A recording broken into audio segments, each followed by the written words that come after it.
अपने राजनीतिक लाभ के लिए, अपने व्यक्तिगत पहचान के लिए दल का परिवर्तन नहीं किया। इन्होंने आपके राजनीतिक लाभ के लिए, आपके विकास के लिए, आपके गांव के विकास के लिए दल परिवर्तन करने का निश्चय लिया है। शुद्ध शीतल पेयजल आरओ मशीन का ब्लॉक प्रमुख प्रतिनिधि विश्व विजय निषाद ने फीता काटकर किया उद्घाटन। अररिया जिले के गौरी बाजार ब्लॉक क्षेत्र के अंतर्गत अकटैया और मटियरी में शुद्ध शीतल पेयजल आरओ मशीन का उद्घाटन ब्लॉक प्रमुख प्रतिनिधि विश्व विजय निषाद ने फीता काटकर किया है।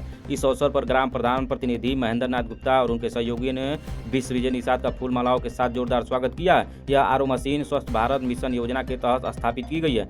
ब्लॉक प्रमुख प्रतिनिधि विश्व विजय निषाद ने इस अवसर पर उपस्थित लोगों को संबोधित किया और इस योजना के लाभों के बारे में बताया। इस मौके पर ग्राम प्रधान राम आशीष साहनी, ग्राम प्रधान राजेश यादव, ग्राम प्रधान प्रतिनिधि मनोज निषाद, राजू यादव, सत्येंद्र कुशवाहा, राम प्रवेश भारती, उमाशंकर निषाद, दीपक गौड़, मुक्तिनाथ निषाद, कुलदीप कुमार, संजीव निषाद आदि लोग तमाम लोग मौजूद रहे। के सहयोग से केंद्र में 10 साल कांग्रेस की सरकार चली, लेकिन 10 सालों में एक भी राशन कार्ड नहीं बढ़ा, एक भी राशन कार्ड नहीं बढ़ा। आपने 2014 में, सत्येंद्र जी किनारे हो जाइए, आपने 2014 में अपनी सरकार बनाई, किसको प्रधानमंत्री बनाया बताइए? 2014 में किसको प्रधानमंत्री बनाया? मोदी जी को। आपने जब 2014 में प्रधानमंत्री बनाया तो 2015 में जब हम लोग साथ में प्रधान हुए तो मोदी जी ने पुनः राशन कार्ड की ऑनलाइन व्यवस्था को शुरू कराया और प्रत्येक परिवार को हम सभी प्रधान साथियों ने मिलकर राशन कार्ड से जोड़ने का काम किया।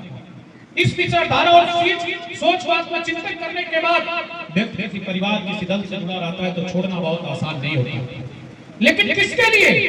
या राजनीतिक या पद प्रतिष्ठा तो इनकी तब भी बनी रहती, या किसी भी दल में रहते हैं प्रधान तो तब भी थे, अब भी हैं, रहते, लेकिन आपके काम में बाधा होती थी कि नहीं होती थी? क्या जो कार्यक्रम आज हम कर रहे हैं, कार्यक्रम 2 साल 3 साल पहले हो गया होता तो निश्चित रूप से आपके गांव के विकास की रफ्तार दोगुनी और तीसरी होती। लेकिन हमारी विचारधारा अलग होने के नाते, हमारी विचारधारा अलग होने के नाते हम एक साथ गांव के विकास पे बैठकर चर्चा नहीं कर पाते थे। और निश्चित रूप से आपके गांव के विकास के लिए हमेशा निरंतर, चाहे श्री रंगलाल जी हो, चाहे लोरी जी हो, चाहे बड़े भाई महेंद्र जी हो, मोदी जी हो, चर्चा करते रहते हैं। लेकिन आपके इस गांव के प्रधान महेंद्र भाई ने सही कहा, उनकी मांगने की आदत अपने लिए नहीं है। हर एक व्यक्ति चाहता है, जिस आशा और विश्वास और जिस सम्मान के साथ आप सबने इनको गांव का प्रधान बनाने का काम किया, आपके गांव में बहुत से ऐसे लोग होंगे जो जमींदारी प्रथा की तरह गांव पे राज करने का काम करते हैं, जो हुकूमत करने का काम करते होंगे, जिनकी नजरें आपके परिवार की बहन बेटियों के ऊपर रहा करता होगा, और जो छोटे बड़े का भेद करते होंगे, जो हमेशा से समाज में जातिवाद को बढ़ावा देते होंगे, जो छोटे जातियों के उनके दरवाजे पे तो जाके बैठ जाते होंगे, लेकिन अपने घर पे जब उनके घर पे जब व्यक्ति पहुंचता होगा तो उनको अपने पलंग अपने कुर्सी पे नहीं बैठने देते होंगे। ऐसे लोगों को कष्ट होगा कि एक सामान्य परिवार से निकला गरीब का बेटा कैसे गांव का प्रतिनिधित्व करता है।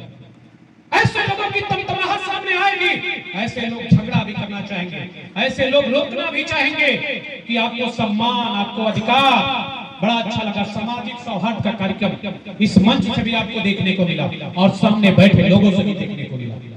कहा जाता है, आप तो सब लोग बहुत सारे लोग बड़े बुजुर्ग हैं, एक समय हुआ करता था कि भारत को, जिस देश में हम रहते हैं, इस देश को सोने की चिड़िया कहा जाता था। भारत को सोने की चिड़िया कहा जाता था आज से 50 वर्ष पूर्व, 40 वर्ष पूर्व।